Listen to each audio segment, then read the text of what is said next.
السلام عليكم ورحمة الله وبركاته.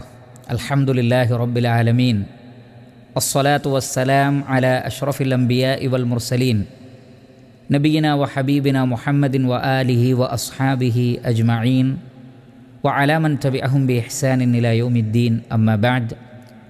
ഏറെ ബഹുമാനമുള്ള സഹോദരങ്ങളെ, സത്യാന്വേഷികളായ സുഹൃത്തുക്കളെ, പരിശുദ്ധ റമദാൻ മാസം അത് മുസ്ലിമീങ്ങൾക്ക് മാത്രമുള്ളതാണ് എന്നാണ് പല ആളുകളും ധരിച്ചു വച്ചിട്ടുള്ളത്. മുസ്ലിമീങ്ങളിലും വലിയൊരു വിഭാഗം അങ്ങനെ കരുതുന്നു, അമുസ്ലിമീങ്ങൾ മൊത്തത്തിൽ അങ്ങനെ കരുതുന്നവരാണ് എന്നാണ് നാം മനസ്സിലാക്കുന്നത്. എന്നാൽ യഥാർത്ഥത്തിൽ റമദാൻ എന്ന വലിയ അനുഗ്രഹം നിറഞ്ഞ ഈ ഒരു മാസം, ഇത് മാനവ സമൂഹത്തെ യഥാർത്ഥത്തിൽ മൊത്തത്തിൽ ഉദ്ദേശിച്ചുകൊണ്ടുള്ളതാണ്. അതിനുള്ള തെളിവ് പരിശുദ്ധ ഖുർആനിലെ 2-ാം അധ്യായം സൂറത്തുൽ ബഖറയിലെ 185-ാമത്തെ ആയത്തിൽ നമുക്ക് കാണാം. അവിടെ അല്ലാഹു സുബ്ഹാനഹു വ തആല പറയുന്നത്, ഷഹ്റു റമദാൻ, റമദാൻ മാസം, അല്ലദീ ഉൻസില ഫീഹിൽ ഖുർആൻ, പരിശുദ്ധ ഖുർആൻ അവതരിപ്പിക്കപ്പെട്ട മാസമാകുന്നു റമദാൻ മാസം. ആർക്കു വേണ്ടി? അതാണ് ഏറെ പ്രസക്തമായിട്ടുള്ളത്. മുസ്ലിമീങ്ങൾക്ക് എന്നാണോ? അല്ല.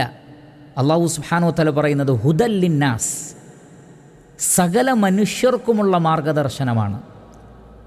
റമദാനിലൂടെ ലഭിച്ചിട്ടുള്ളത് മുസ്ലിമീങ്ങൾക്ക് വേണ്ടിയുള്ള ഒരു വേദഗ്രന്ഥമല്ല, സകല മനുഷ്യരിലേക്കുമുള്ള വേദഗ്രന്ഥമാണ് റമദാനിൽ അവതരിപ്പിക്കപ്പെട്ടിട്ടുള്ളത്. വബയ്യിനാത്തിൻ മിനൽ ഹുദാ, ആ സന്മാർഗത്തിൻ്റെ വിശദീകരണം നിങ്ങൾക്ക് വിശുദ്ധ വേദഗ്രന്ഥത്തിൽ കാണാം. വൽ ഫുർഖാൻ, സത്യാസത്യ വിവേചനവും നിങ്ങൾക്കതിൽ കാണാം. അതുകൊണ്ട് തന്നെ ഫമൻ ഷഹിദ മിൻകും ഷഹ്റ ഫലിയസും, ആ മാസത്തിൽ ഹാജറുള്ളവർ നോമ്പ് നോൽക്കട്ടെ. നിശ്ചയമായും നോമ്പ് നോൽക്കുന്നത് വിശ്വാസികളാണ്. കാരണം വിശ്വാസമില്ലാതെ നോമ്പ് നോറ്റിട്ട് കാര്യമില്ല. പക്ഷേ അതേ സന്ദർഭത്തിൽ നമ്മൾ മനസ്സിലാക്കേണ്ട ഒരു യാഥാർത്ഥ്യമുണ്ട്. റമദാനും ലൈലത്തുൽ ഖദറും, ആ ലൈലത്തുൽ ഖദറിൻ്റെ രാത്രിയിൽ അവതരിപ്പിക്കപ്പെട്ട വേദഗ്രന്ഥമായ പരിശുദ്ധ ഖുർആൻ, അത് മുസ്ലിമീങ്ങൾക്ക് മാത്രമുള്ളതല്ല എന്ന് ലോകർ അറിയേണ്ടതുണ്ട്. മറിച്ച് ഈ വേദഗ്രന്ഥം പ്രപഞ്ച സ്രഷ്ടാവായ അള്ളാഹുവിൽ നിന്ന് സകല മനുഷ്യർക്കും വേണ്ടി അവതരിപ്പിക്കപ്പെട്ട ഗ്രന്ഥമാണ്. അതുകൊണ്ട് തന്നെ നോക്കൂ, ഹുദൽ ലിന്നാസ് എന്നാണ്, മനുഷ്യർക്കുള്ള മാർഗദർശനമാണ് ഖുർആനിലുള്ളത്.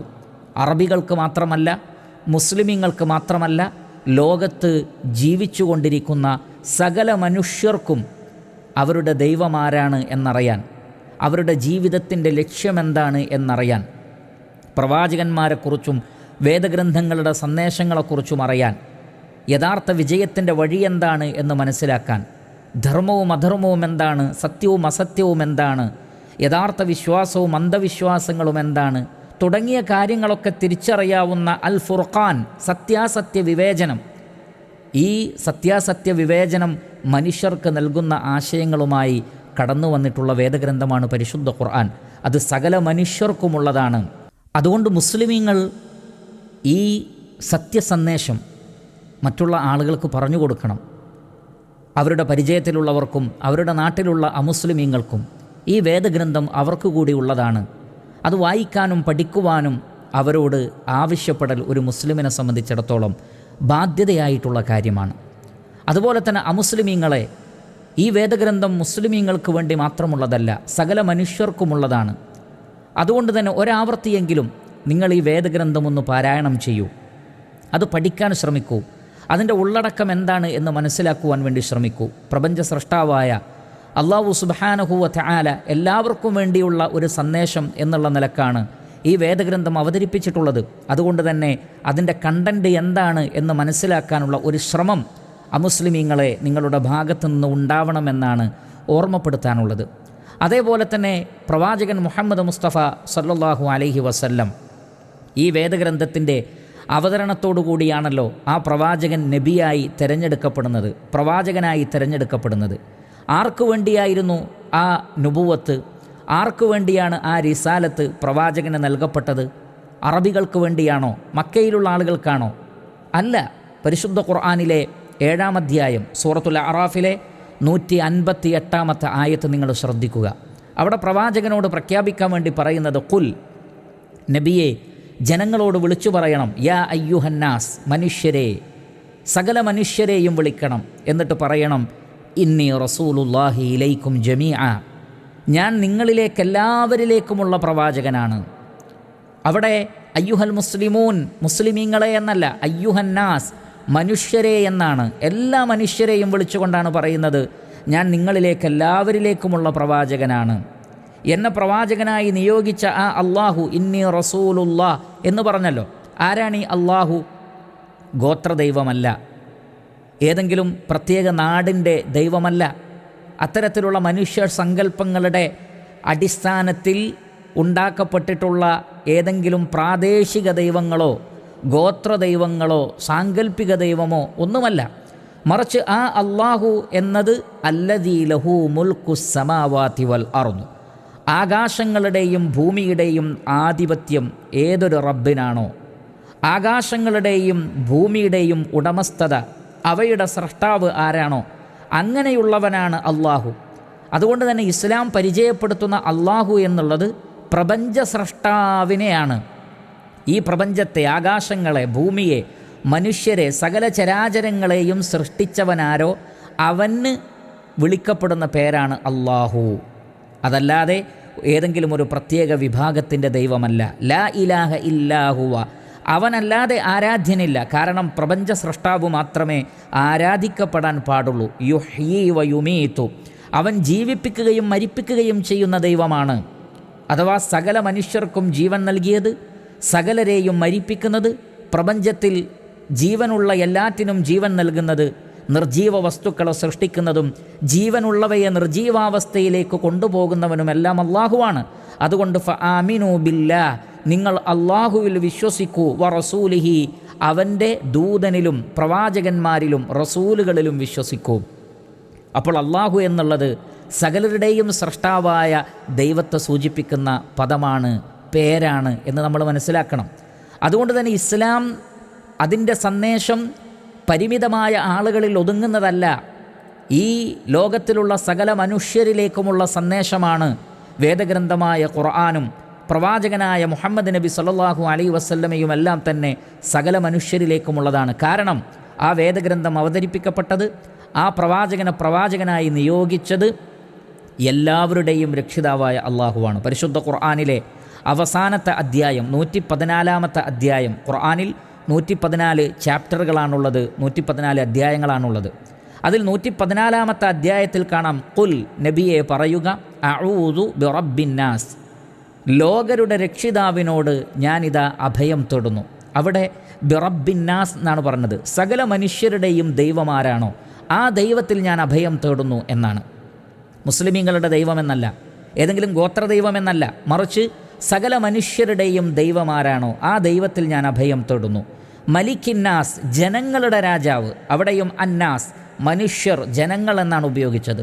ഇലാഹിന്നാസ്, ജനങ്ങളുടെ ആരാധ്യൻ അഥവാ ജനങ്ങളുടെ ദൈവം, സകല മനുഷ്യരുടെയും ദൈവം, മുസ്ലിമീങ്ങളുടെ എന്നല്ല.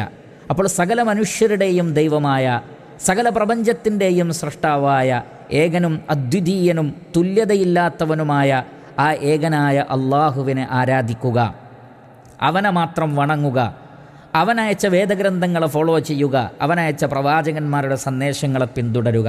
ഈ സന്ദേശമാണ് ഇസ്ലാം ലോകത്തിന് നൽകുന്നത്. പരിശുദ്ധ ഖുർആനിലെ 2-ാം അധ്യായം സൂറത്തുൽ ബഖറയിലെ 21-22 വളരെ കൃത്യമായി ഇസ്ലാമിൻ്റെ സന്ദേശം, ഖുർആനിൻ്റെ സന്ദേശം മനുഷ്യരോട് എന്താണ് എന്ന് നമുക്ക് കാണാൻ സാധിക്കും. അവിടെ നമുക്ക് കാണാം, യാ അയ്യുഹന്നാസ്, പ്രപഞ്ച സൃഷ്ടാവ് മനുഷ്യരെയാണ് വിളിക്കുന്നത്, പ്രിയപ്പെട്ടവരെ, മുസ്ലിമീങ്ങളെയല്ല. യാ അയ്യുഹന്നാസ്, ജനങ്ങളെ, മനുഷ്യരെ, ഉഅ്ബുദൂ റബ്ബക്കുമുല്ലദീ ഖലഖക്കും, നിങ്ങളെ സൃഷ്ടിച്ച നിങ്ങളുടെ രക്ഷിതാവിനെ നിങ്ങൾ ആരാധിക്കുക. നിങ്ങളെ സൃഷ്ടിച്ച നിങ്ങളുടെ രക്ഷിതാവിനെ നിങ്ങൾ ആരാധിക്കുക. വല്ലദീന മിൻ ഖബ്ലിക്കും, നിങ്ങൾക്ക് മുമ്പുള്ളവരെയും അവൻ തന്നെയാണ് സൃഷ്ടിച്ചത്. ലഅല്ലക്കും തത്തഖൂൻ, നിങ്ങൾ ധർമ്മനിഷ്ഠയുള്ള ആളുകളായി തീരാൻ വേണ്ടി, ദൈവഭയമുള്ള ആളുകളായി തീരാൻ വേണ്ടി നിങ്ങൾ ഏകനായ ആ ദൈവത്തെ ആരാധിക്കുക. അവൻ ഏതെങ്കിലും പ്രത്യേക വിഭാഗത്തിൻ്റെ ദൈവമല്ല, മറിച്ച് എല്ലാ മനുഷ്യരുടെയും ദൈവമാണ്. അതുകൊണ്ട് തന്നെ നിങ്ങൾക്ക് യാതൊരു പ്രയാസവും നിങ്ങളുടെ ദൈവത്തെ ആരാധിക്കുന്നതിൽ ഉണ്ടാവേണ്ടതില്ല. അവൻ സകല മനുഷ്യരുടെ മാത്രമല്ല, അല്ലദീ ജഅല ലക്കുമുൽ അർദ ഫിറാശൻ വസ്സമാഅ ബിനാഅ, ഭൂമിയെ നിങ്ങൾക്കൊരു വിരിപ്പെന്നോണം സംവിധാനിക്കുകയും ഉപരിലോകത്തെ മേൽപ്പുര പോലെ സംവിധാനിക്കുകയും ചെയ്തവനാണ്. വ അൻസല മിനസ് സമാഇ മാഅൻ ഫഅഖ്റജ ബിഹി മിനസ് സമറാത്തി റിസ്ഖൻ ലക്കും, ഉപരിലോകത്ത് നിന്ന് മഴ വർഷിപ്പിച്ച് നിങ്ങൾക്കാവശ്യമായ പഴവർഗ്ഗങ്ങളെ ഉൽപ്പാദിപ്പിച്ച് നൽകിയവനുമാകുന്നു അവൻ. അതുകൊണ്ട് ഫലാ തജ്അലൂ ലില്ലാഹി അൻദാദൻ വ അൻതും തഅലമൂൻ, അറിഞ്ഞുകൊണ്ട് അള്ളാഹുവിന് നിങ്ങൾ പങ്കുകാരെ ഉണ്ടാക്കരുത്. അവനാകുന്നു സാക്ഷാൽ ആരാധ്യനായ ദൈവം. അവൻ നിങ്ങൾക്ക് മഴ വർഷിപ്പിച്ചു തരുന്നവനാണ്, സസ്യലതാദികളെ മുളപ്പിച്ച് നൽകുന്നവനാണ്, ഉപരിലോകത്തെ മേൽപ്പുരയെന്നോണം സംവിധാനിച്ചവനാണ്, ഭൂമിയെ നിങ്ങൾക്ക് വേണ്ടി മെത്ത പോലെ ഒരുക്കി തന്നവനാണ്, നിങ്ങളുടെയും പൂർവ്വപിതാക്കളുടെയും രക്ഷിതാവാണ്. അങ്ങനെയുള്ള ഏകദൈവത്തെ ആരാധിക്കണം എന്ന സന്ദേശമാണ് ഖുർആൻ നൽകുന്നത്. ആ സന്ദേശം നൽകിക്കൊണ്ടാണ് റമളാൻ മാസത്തിൽ ഖുർആൻ അവതരിപ്പിക്കപ്പെട്ടത്. അതുകൊണ്ട് റമളാൻ മാസം എന്നുള്ളത് മുസ്ലിമീങ്ങൾക്ക് മാത്രമുള്ളതല്ല, സകല മനുഷ്യർക്കുമുള്ള സന്ദേശമായി കൊണ്ട് വേദഗ്രന്ഥമായ ഖുർആൻ അവതരിപ്പിക്കപ്പെട്ട മാസമാണ്. അതുകൊണ്ട് റമളാനിൽ ഈ ഒരു വലിയ സന്ദേശം മുസ്ലിമീങ്ങൾ മറ്റുള്ളവർക്ക് എത്തിച്ചു കൊടുക്കണം. റമളാനിനെക്കുറിച്ച് മനസ്സിലാക്കുമ്പോൾ അമുസ്ലിമീങ്ങളായ സുഹൃത്തുക്കൾ അവർ കൂടി ഖുർആനിൻ്റെ സന്ദേശം എന്താണെന്ന് മനസ്സിലാക്കാൻ ശ്രമിക്കണം. അല്ലാഹു സുബ്ഹാനഹു വ തആല നാം ഏവർക്കും സന്മാർഗം പ്രദാനം ചെയ്ത് അനുഗ്രഹിക്കുമാറാകട്ടെ. വസല്ലല്ലാഹു വസല്ലമ അലാ ഖൈരി ഖൽഖിഹി മുഹമ്മദിൻ വ ആലിഹി വ സ്വഹ്ബിഹി അജ്മഈൻ വൽഹംദുലില്ലാഹി റബ്ബിൽ ആലമീൻ.